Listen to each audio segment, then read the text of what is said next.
एक बार लोहे की दुकान में अपने पिता के साथ काम कर रहे एक बालक ने अचानक ही अपने पिता से पूछा, पिताजी, इस दुनिया में मनुष्य की क्या कीमत होती है? पिताजी एक छोटे से बच्चे से ऐसा गंभीर सवाल सुन कर हैरान रह गए। फिर वे बोले, बेटे, एक मनुष्य की कीमत आंकना बहुत मुश्किल है, वो तो अनमोल है। बालक, क्या सभी उतने ही कीमती और महत्वपूर्ण हैं?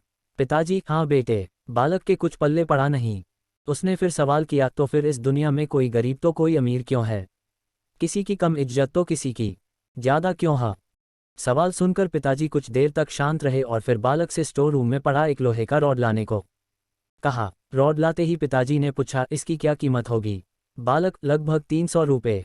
पिताजी, अगर मैं इसके बहुत से छोटे छोटे कील बना दूं तो इसकी कीमत क्या हो जाएगी? बालक कुछ देर सोचकर बोला, तब तो ये और महंगा बिकेगा, लगभग 1000 रुपये का।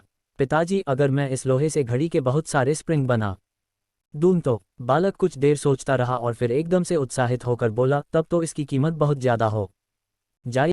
पिताजी उसे समझाते हुए बोले, ठीक इसी तरह मनुष्य की कीमत इसमें नहीं है कि अभी वो क्या है, बल्कि इसमें है कि वो अपने आप को क्या बना सकता है। बालक अपने पिता की बात समझ चुका था।